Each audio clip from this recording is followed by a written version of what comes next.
대한민국은 법이 사라진 듯한 느낌이었어요. 헌재가 자기 부정을 한 것 같은데. 헌재 자기 부정이다. 네.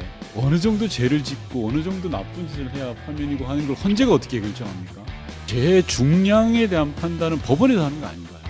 보수 일각의 주장들이 계속 생각이 나면서 혹시 헌재가 정치적인 고려를 하는 거 아닐까? 네. 이재명 대표 2심 재판 날짜와 관련돼 있는 고려. 그러니까 그 고려를 해서 헌재가 얻는 이익이 뭐예요? 그러니까 자기네들 나름은 최소한의 이제 보수 쪽에다가는 할 만큼 했다라는 뉘앙스 아닐까요? 저는 문제 제기해야 된다고 생각하고 상상 이상의 짓들을 하고 있는 거잖아요. 하나하나 따박따박 기록을 해서 박제해야 된다고 생각합니다. 그래서 네. 다시는 이런 일이 벌어지지 않도록 역사에 남겨야 됩니다. 자, 이번 시간은요. 원래 이제 다른 거 여쭤볼 게 많아서 좀 모셨는데 어쩔 수 없이 이제 한덕수 기각 관련된 이야기도 좀 여쭤봐야 될 것 같습니다. 더불어민주당 윤건영 의원님 함께합니다. 어서 오십시오. 네, 구로울의 윤건영입니다. 네, 반갑습니다. 오전 10시 보셨죠, 당연히? 네, 봤습니다. 예상 못했죠. 못하셨어요? 네. 설마 했습니다. 좀 화가 났습니다. 저는. 근데 민주당 분들도 예상했다는 분들이 많이 계시던데. 이제 그거는 되게 보수적으로 봤을 때 그런 거고, 저는 헌재가 자기 부정을 한 것 같은데. 헌재 자기 부정이다. 네, 왜냐하면 헌법재판관을 임명하지 않은 것은 명백하게 위헌이다라고 예. 적시했지 않습니까? 네. 그리고 불과 얼마 전에 마원혁 재판관을 임명하라고 8명이 전원 일치 판결을 내린 거잖아요. 네. 그런데 이건 헌법재판관을 임명하지 않은 것 위헌이고 빨리 해야 되는데 파면에 이를 정도는 아니야라고 한다면 그 도대체 어느 정도 죄를 짓고 어느 정도 나쁜 짓을 해야 파면이고 하는 걸 헌재가 어떻게 결정합니까? 헌재는 이게 위헌이다 아니다라는 거에 대한 판단이 주인 거지. 네. 죄 중량에 대한 판단은 법원에서 하는 거 아닌가요? 저는 좀 화가 나던데. 네. 근데 그 권력을 혹은 뭐 그 권한을 우리가 헌재한테 또 준 거 아니에요? 네. 자, 그게 맞는 건지 요즘 들어 자꾸 회의감이 생기긴 하는데. 네. 그러나 또 바뀌는 또 그만큼 헌재가 또 지금까지 한 역할이 또 있긴 있겠죠. 네, 뭐 헌재 네. 자체를 저는 부정하고 싶지는 않습니다. 그리고 헌재 네. 판결을 우리가 존중 안 할 도리는 없어요. 네. 근데 헌재 오늘 판결 자체로만 보면 전 자기 부정이라고 생각하는 거죠. 그러면 이렇게 예상치 못한 결과들이 계속해서 나온다면 헌재가 네. 대통령 선거에 대해서 불안하진 않으세요? 저는 뭐 다른 분들 좀 불안해하시는 분들 꽤 있던데 예. 저는 단 1점도 불안하지 않습니다. 그렇습니까? 네. 너무 상식입니다. 이건 대통령의 파면 선고를 만약에 하지 않겠다. 네. 기각한다.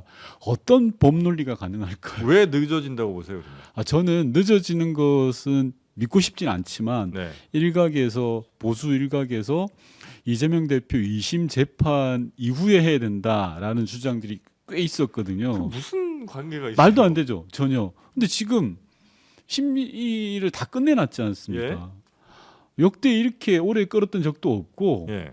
뭐 논리 구조상의 문제가 될 것도 없는 상황에서 예. 이렇게 되는 것은 그런 보수 일각의 주장들이 계속 생각이 나면서 혹시 헌재가 정치적인 고려를 하는 거 아닐까라는 그런 의구심을 갖는 정치적 거죠. 고려라 함은 어떤 조금 전에 말씀드렸던 네. 이재명 대표 2심 재판 날짜와 관련돼 있는 고려. 그러니까 그 고려를 해서 헌재가 얻는 이익이 뭐예요? 그러니까 자기네들 나름은 최소한의 이제 보수 쪽에다가는 할 만큼 했다라는 뉘앙스 아닐까요? 저는 그런 고려 자체가 말도 안 되고 있어서는 안 된다고 생각합니다만 그런 거 말고는 지금 뭐 어떤 이유로도 설득이 잘 안 돼요, 제 스스로는. 그러면 이재명 대표에 대한 판단이 나오고 윤석열 대통령에 대한 판단이 나와야 보수가 더 유리합니까? 유불리를 따지기 전에 예. 이재명 대표 2심 결과는 보고 가야 돼라는 게 왜 보는 거예요? 왜냐면 도대체? 탄핵 결정이 나고 나면 그 이재명 대표 선고에도 영향을 미칠 수 그쵸. 있어라는 의심들이 있으니까 네. 그걸 보고 나서 상관없이 우리는 우리 결정을 하겠어. 네. 라는 어떤 설득력을 가지기 위해서 지금 미룰 수도 있다라고 보시는 수 있는데 그건 오히려 더 희망적인 상황인 것 같고 네. 지금 진짜 이렇게 걱정하는 분들은 내부에 정말 확실하게 뭔가 주장하고 시간을 끌려고 하는 다른 사람들이 의견들. 있는 거 아니야? 이런 걱정들이 아무리 헌법재판관이 보수적 생각을 가지셨다 하더라도 네. 이번 내란 사건을 이걸 기각할 수는 저는 없다고 생각합니다. 특히 이번 한덕수 총리에 대한 오늘 이제 현재 결정문을 보더라도요. 크게 전 두 가지 윤석열 대통령 파면 선고가 된 건 두 가지가 연계가 돼 있는데 하나는 두 명의 즉 최상목 대행이 임명한 두 명의 헌법재판관에 대해서는 정당성을 부여했어요. 아무 문제가 네. 없다는 걸로 정리가 된 겁니다. 보수 일각에서 이야기하고 있는 최상목 대행이 임명한 두 명의 헌법재판관들이 위헌이기 때문에 무효다. 기각 또는 각하돼야 된다라는 논거가 사라져버린 거고 두 번째는 한덕수 대행 결정문을 보면 검찰 수사 자료를 인정을 했어요. 판단 근거로. 네. 그렇잖아요. 그러니까 윤석열에 대한 파면 선고는 이건 답이 나와 있는 거예요. 저는 그래서 뭐 파면 선고 자체가 흔들릴 일은 없다라고 생각합니다. 수사 자료를 증거로 헌재가 판단 증거로 인정을 채택을 했다. 네. 그렇기 때문에 뭐 당연히 파면이 될 것으로 보신다는 거군요. 그렇죠. 그 자료를 보고 파면 안 한다? 어떤 안 한다는 생각을 저는 할 수가 없다고 생각해요. 네. 하는 것 자체가 그는 논외죠. 네. 검찰 수사 자료를 참고했다는 것만 보더라도 네. 뭐 충분히 네. 헌재는 그 8명의 정당성도 확보가 됐고 네. 그러면 이제 이건 뭐 의심 없이 8대 0으로 갈 거다. 네, 전 기정사실화 됐다라고 생각합니다. 전 이제 아무것도 믿을 수가 없는데 네. 한 단계 넘어가 보면 그 김성훈 경호차장 있잖아요. 음. 드디어 구속영장이 청구가 되었는데 그날 저녁 금요일 저녁에 자정도 되기 전에 구속영장 기각 결정이 났어요. 법원이 네. 기각 판단을 했는데 도대체 이거는 어떻게 봐야 되는 건지 이해가 잘 안 돼. 김성훈 차장. 네. 예, 저 그 소식 듣고 밤새 잠을 못 잤어요. 진짜. 네.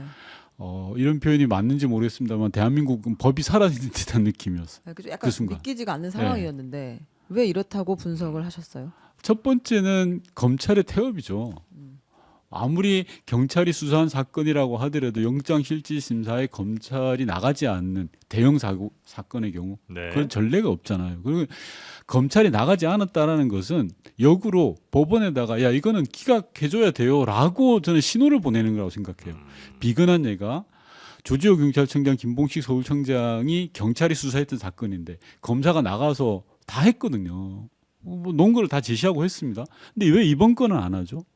안 한 이유는 야 이거는 기각해줘야 돼요라고 무언에 저는 시위를 했다고 생각해요. 검찰이 우선 첫 번째가. 네. 네. 검찰이 왜 그렇게 구속하는 걸 싫어할까요? 저는 1차, 2차, 3차의 영장 자체를 받아들이지 않았지 않습니까? 예. 그래서 영장심의위원회에서 그것도 이상한 일이죠. 했었다고 대한민국에서 유례가 없는 일이 너무 예. 많이 벌어지고 있죠. 그러니까 저는 검찰이 뭔가가 있다라고 생각을 하고 그 무언가를 저는 이렇게 표현했습니다. 가두리 수사. 검찰이 정해놓은 수사 이외의 거는 절대 못하게 하고 있어요. 제가 볼 때. 정해놓은 수사라는 것은 본인들이 그러니까 수사 범위와 대상을 이미 네. 다 결정을 해서 그림이 그려졌는데 네. 그 밖에 이제 경찰이 누군가를 조사해가지고 오면 그냥 전혀 무시한다는 조사를 안 거예요? 하죠. 예, 정확하게 표현하신 건데 애초에 김용현과 윤석열의 공소장 이외의 영역에 대해서는 단 1도 나아가지 않고 있습니다. 검찰은. 네. 지금 모든 게 그렇잖아요. 예를 들어서 단전단수와 관련해서 이상민 전 장관이 소방청장에게 지시하고 소방청장이 서울본부장, 경기본부장에 이게 확인했던 내용이거든요. 이것도 진도가 안 나갑니다. 김용현과 윤석열 공소장에 빠진 부분 일부 들어가 있긴 합니다만 네. 김용현 공소장에 빠져 있는 부분이고요. 그러면 서울청장이랑은 소방청장들은 아예 소환을 안 소환을 했어요? 한 번 했는데 피의자 전환도 없고 아무것도 없습니다. 오히려 승진하는 거에 대해서 역으로 오히려 득을 보고 있는 셈인 거죠. 네. 이래서 저는 검찰이 그어놓은 수사 대상으로 그어놓은 그 범위를 넘어서는 거에 대해서는 수사를 안 하고 있다, 제대로 안 하고 있다라는 거고 대표적인 게 김성훈 경호차장이라고 생각합니다. 네. 김성훈 경호차장이 저지른 죄를 보면요, 저는 서부지법 이번에 법원도 엄청난 자기 부정을 한 거예요. 자, 돌이켜 보면 윤석열 대통령에 대한 체포영장을 어디서 발부했습니까? 서부지법에서 발부한 네. 거예요. 네. 그 영장을 집행하기 위해서 공수처와 경찰이 한남동 관저로 간 거 아닙니까? 그걸 누가 막았습니까? 김성훈이 막았어요. 법원의 영장 집행을 막은 사람, 즉 공무집행 방해를 한 사람을 이건 범죄 혐의가 충분하지 않아 풀어준 거예요. 서부지법은 말이 안 되잖아요. 네. 자기네들이 발부한 영장에 대해서 거부했던 자예요. 공권력과 공권력이 충돌하고 사실상 내란으로 돌입되는 그 상황을 정리를 안 한 거예요. 법원이. 그 두 번째는 증거인멸에 대해서 우려가 없다? 지금도 비아폰 엄청나게 삭제되고 있잖아요. 그걸 경호처의 경호관들이 증언하고 있지 않습니까? 대통령의 지시다. 김성훈이 대통령 지시니까 빨리 삭제해. 원격으로도 삭제할 수 있는 방법 동원해봐. 라고 했던 그잖아요. 이게 그냥 우리들이 하는 찌라시의 이야기가 아니잖아요. 네. 경호관들이 경찰에 나가서 진술했고 그런 내용들이 다 있는 건데 그걸 안 본다? 법원이? 저는 왜 그런 부분을 안 보죠?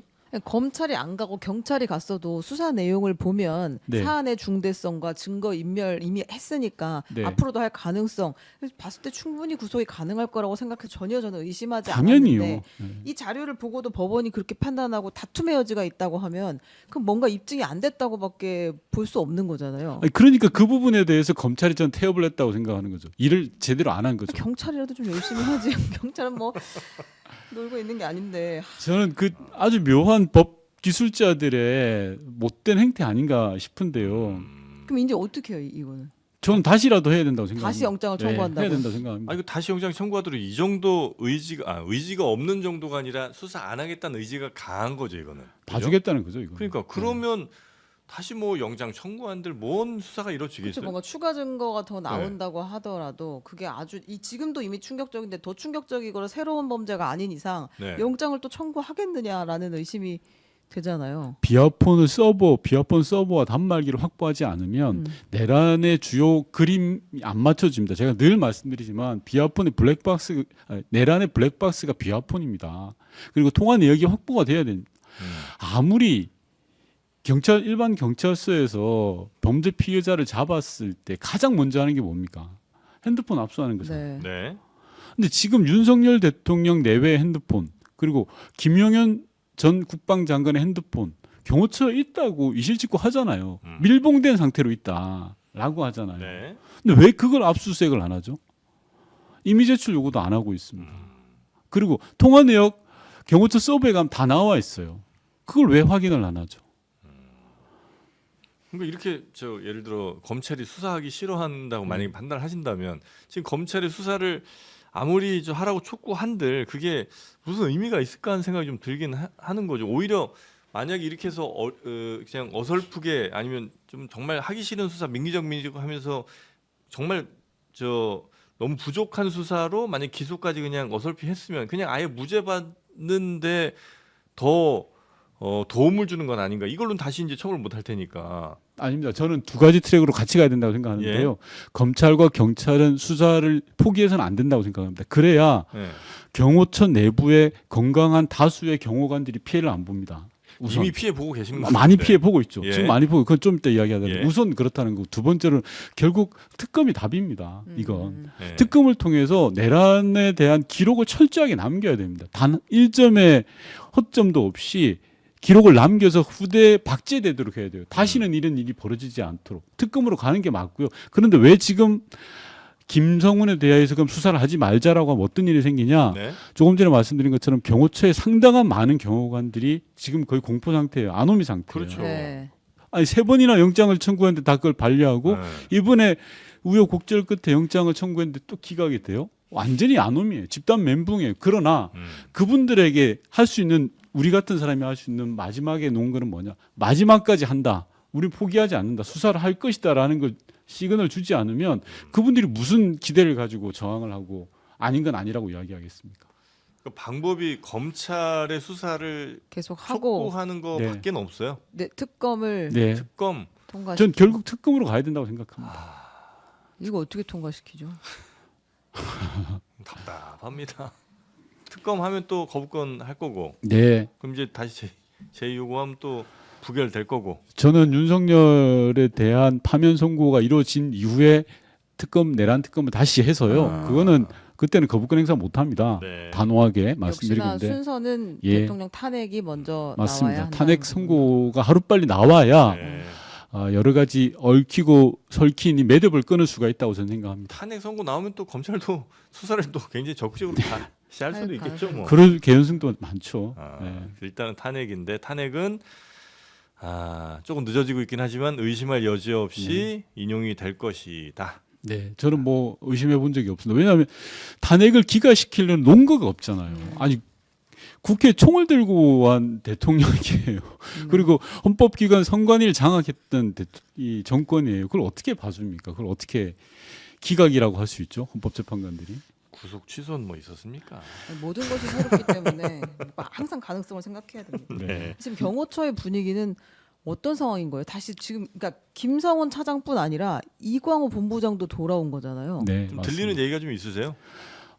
들리는 이야기가 다 끊어지다시피 합니다. 아, 현재 이야기 무서운 자체를 하는 걸 두려워하죠. 그 전에 이렇게 그 전 직원들이랑 이렇게 좀 제보를 꽤 많이 네. 해주셨죠. 하셨잖아요. 예, 네. 그러니까 윤석열 대통령 체포영장 집행 과정에서부터 경호관들이 양심에 따라서 저항을 했던 거잖아요. 2차 체포영장 집행이 가능했던 건 경호관들이 있었기 때문에 사실상 가능했던 거 아닙니까? 네. 그런데 지금 상황에서는 뭐 앞서 말씀드린 것처럼 멘붕, 아노미 누구한테도 신뢰를 주고 있지 않고 주변 내에서도 경호관들 사이에서도 서로 말을 조심하는 그런 분위기. 그렇겠네.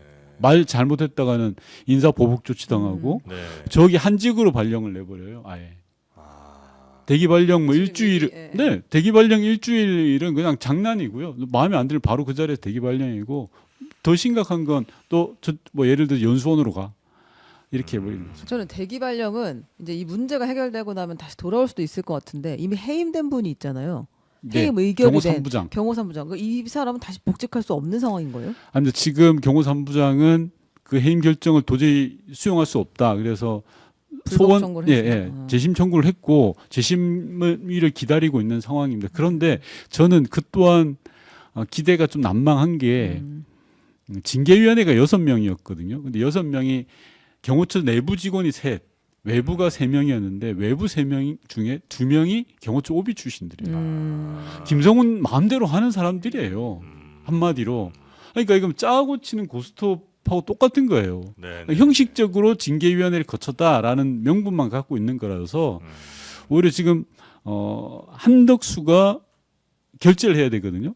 경호관들은 5급 이상의 경호관들은 경호처장의 제청에 따라서 대통령이 결재를 해야 되는 건데 네. 한덕수의 양심을 뭐 있다면 요만큼이라도 남아 있다면 믿는 것 그리고 소청을 제기해서 재심 청구 받아보는 것 네. 그 두 가지라고 생각합니다. 한덕수 총리나 아니면 국무위원들하고는 지금 민주당에서 뭐 같이 좀 대화가 된다고 이러진 않는 상황이죠. 네, 그렇습니다.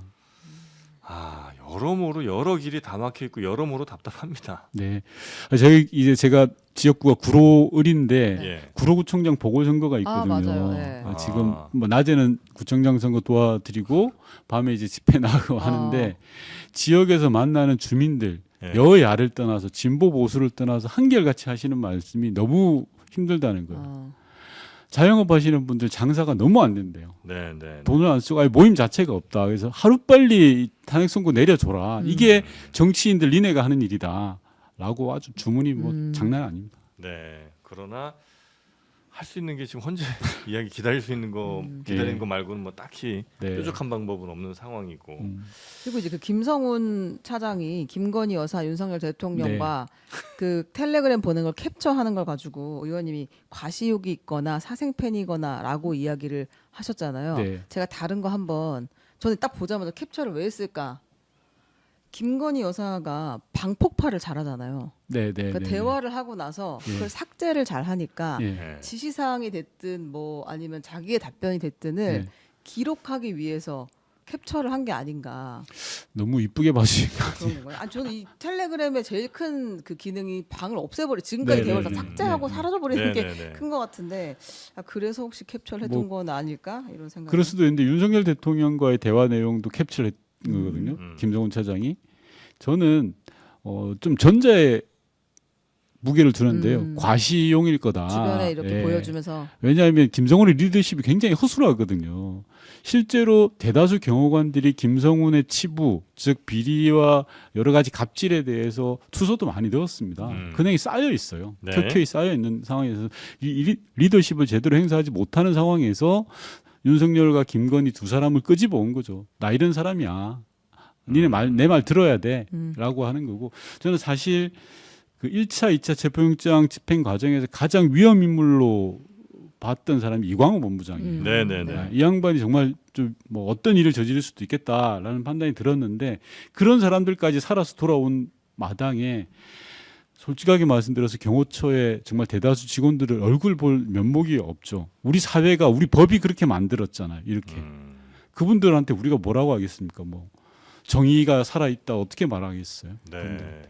사실 경호처는 그렇게 뭐 정치적인 뭐 조직이 아니잖아요. 그렇죠. 원래 경호처는 원래 경호처는 그림자 조직이에요. 나선 적이 없어요. 다만 네. 군부 독재 시절 박정희 정권 때나 차지철 같은 사람이 나서서 정권을 행사했죠. 네. 완전히 그 시절로 되돌아간 거예요. 지금 김성훈은. 네, 이렇게 미디어에 노출이 되고 네. 그런 것도 참 이례적이긴 한 것 지금 같은데. 뭐 707 단장도 페이스북을 하는 판에 뭐 경호처 노출 정도가 지금 뉴스가 김성훈 되겠습니까? 차장도 페북한다는 거 네, 아닌가? 다들 뭐 하시죠. 그래 하여튼 뭐 이 경호처는 역시 여기도 그러니까 모든 문제들이 다 대통령 네. 탄핵. 그러니까 이게 일단 풀려야 마치 그 무슨 등나무나 이렇게 네, 네. 칡뿌리들이 막 이렇게 엉켜 있는데 그거 하나를 딱 잘라내려면 역시 맞습니다. 대통령 탄핵 네. 요거밖에 없다. 네. 뭘 여쭤봐도 뭐 대통령 탄핵으로 다 그럴 것 귀결되니까. 같습니다. 네, 알겠습니다. 아니, 민주당이 지금 천막 당사를 네. 설치하고 거기서부터 계속 당 활동을 하겠다는 거잖아요. 네. 회의들도 그렇고. 광화문에 설치하셨죠? 네, 네, 광화문. 네. 근데 앞으로 그러면은 그러니까 이게 좀 헌재를 압박하는 의도인 것 같은데 어떤 일들을 여기서 하시려고 하는 건가요? 당무를 보신다는 거고요. 어. 지도부가. 그리고 헌재 압박이 아니라 좀 제발 헌재는 국민의 목소리를 들으라라는 거죠. 헌재를 겁박하는 고소. 건 국민의 힘이죠. 헌재를 폭파하라고 하고 극우 세력들 내세워 가지고 난리치는 게 국힘이고 저희는 좀 제발 제가 조금 전에 말씀드린 것처럼 하루하루가 힘들다 국민들은 좌들 우든 빨리 결정을 내줘라라는 국민의 목소리를 좀 대변하려고 하는 겁니다. 그래서 지금 이제 광화문에 임시 당사라고 하면 될까요? 네, 천막 당사라고 하면 될 것 천막 같습니다. 네, 천막 당사에서 뭐 당 대표 포함 뭐 원내대표 다 하여튼 뭐 네. 최고위 회의도 거기서 하시고. 네, 원내대표는 상주하신다고 했고요. 네. 그리고 이제 시민들의 목소리를 계속해서 거기서 들으시고 또 시민들께 전하고 싶은 목소리도 역시 거기서 현장에서 다 맞습니다. 전하실 예정이시고요. 네. 알겠습니다. 그 언제까지입니까? 그건 이제 탄핵까지. 탄핵 선고 때까지입니다. 저 물어봐야 될 건 많은데 사실 물어봐도 뭐 우리가 뭘 해결할 수는 없을 것 같아서 대통령 윤석열 대통령이 네. 그 전광삼 시민사회 수석하고 강의구 1 부속실장을 네, 네. 통해서 이제 그 탄핵 반대하면서 분신하신 분을 이제 메시지를 분향소. 보냈잖아요. 네, 네. 사람을 보내가지고 요거를 업무 지시로 제가요. 볼 수 있지 않나? 예. 참여정부 때 즉 노무현 대통령 시절에 청와대 정무기획 비서관을 했었습니다. 그때도 불행하지만 노무현 대통령이 탄핵을 당했었죠. 대통령이 탄핵을 당하면 대통령 비서실 직원들은 굉장히 조심스러운 상황입니다. 그리고 대통령 비서실의 직원들, 비서실장이야 수석, 비서관들은 대통령을 그날부터 모시는 게 아닙니다. 권한 대행을 모셔야 그래야 됩니다. 되겠죠. 예. 그래서 저희도 당시에 고건 총리에게 보고를 드렸습니다. 저희들이 정무든 뭐 시민사회 영역든 다. 윤석열 대통령이 시민사회 수석에게 지시할 위치에 있지 않습니다. 저는 대단히 잘못됐다고 생각을 하는데요. 그게 관저정치입니다. 관저정치 언론에서는 뭐 하고 있냐 마냐 이런 거 아닌데 이미 관저정치를 해서 극우 세력들을 준동시키는 거죠. 정말 해서는 안 될 짓을 윤석열 대통령이 하고 있는 겁니다. 네. 대통령 직원들 동원해서. 이건 정말 심각한 문제라고 그럼 생각합니다. 지금 대통령실의 분위기는 예. 다시 돌아온 한덕수 총리에게 보고를 하면서 네. 지금 윤석열 대통령에게도 계속해서 같이 보고를 하고 있을 거다라고 보시는 거예요. 하고 있을 거라고 생각되는 증자가 그건 사소한 거고요. 제가 여러 차례 방송에서 나와서 말씀드렸는데 경찰 인사, 소방청 인사, 그리고 다른 부처의 인사들, 예를 들어서 경찰 인사는 경찰청의 넘버 2 서울청장을 승진 임명시켰거든요. 네. 용산 사람으로. 이건 대통령실의 의중이 없이는 불가능합니다. 제가 경찰청장 직무대행한테 여러 번 확인했습니다. 승진시킨 사람을 당신이 추천했냐? 자기는 말 못한다는 거예요. 정부 인사다. 용산이 하는 거다라고 이실직고했어요. 그러니까 네. 관저 정치를 진즉부터 하고 있었던 겁니다. 요거는 나중에 어떻게 뭔가 문제 제기를 할 수가 없나요? 저는 문제 제기해야 된다고 생각하고 앞서도 말씀드렸는데 상상 이상의 짓이 지금 현실로 벌어지고 있고 상상 이상의 짓들을 하고 있는 거잖아요. 그래서 특별 검사를 통해서 하나하나 따박따박 기록을 해서 박제해야 된다고 생각합니다. 그래서 네네. 다시는 이런 일이 벌어지지 않도록 역사에 남겨야 됩니다. 네. 저도 끝으로 하나만 좀 더 여쭤보겠습니다. 최상목 권한대행. 네. 이제 권한대행이 아니죠. 전 권한대행이자 네, 이제 네, 지금은 네. 경제부총리 그냥. 네. 네. 어떻게 하실 거예요? 고민입니다. 아마 당내에서는 법률적인 검토를 거쳐야 되는데 실효는 많이 약해졌죠. 왜냐하면 예. 한덕수 총리가 돌아오는 바람에 음. 다만 오늘 헌재 결정문을 통해서도 최상목 대행이 마흔역 재판관을 임명하지 않는 건 명백히 위헌이다라는 사실이 드러났어요. 네. 그렇지 않습니까? 네. 뭐 법적으로든 뭐든 다 드러났기 때문에 이 부분을 어떻게 할지는 원내 지도부가 좀 전략적 판단을 하지 않을까. 법률적 검토를 통해서 그렇게 생각합니다. 그러면 경제부총리 현재는 뭐 권한 대행은 아니지만 네. 경제부총리 자리에서는 탄핵시킬 수도 있는 부분이 있는데 법률적으로는 예. 그게 얼마나 실효적인지 그리고 대통령 탄핵 선고에 어떤 영향을 미칠지 이런 걸 종합적으로 검토해 봐야 될 것 같습니다. 분명한 건 잘못을 저질렀고 그 잘못의 죄는 매우 많다, 엄중하다라는 건 분명히 드러난 사실이고요. 뭐 계엄의 가담한 정도를 따졌을 때 한덕수 총리보다 최상목 부총리가 더 크다고 보고 있나요? 계엄에 가담한 정도요. 네. 그 부분에 대해서는 서로 입장이 다른 것 같아요. 왜냐하면 국정조사 청문회에서도 여러 번 밝히려고 했던 게 한덕수 이제 부총리가 대통령으로부터 메모를 받았지 않습니까? 그 메모를 얼마나 실행했는지에 대해서는 아직 밝혀내지 못한 부분들이 꽤 있죠. 예컨대 예비비를 뭐 책정을 한다든지 뭐 빅4 회의를 통해서 어떻게 접근했다라든 이런 부분들은 아직 미궁입니다. 최상목 권한 대행은 하여튼 지도부에서 이제 결정할 일인데 네. 실효적이지 않은 것 같다는 비판이 있음에도 불구하고 워낙 이제 잘못한 일들이 많기 네. 때문에 할 수도 있다 정도로 네. 이해하면 되겠습니다. 네. 네.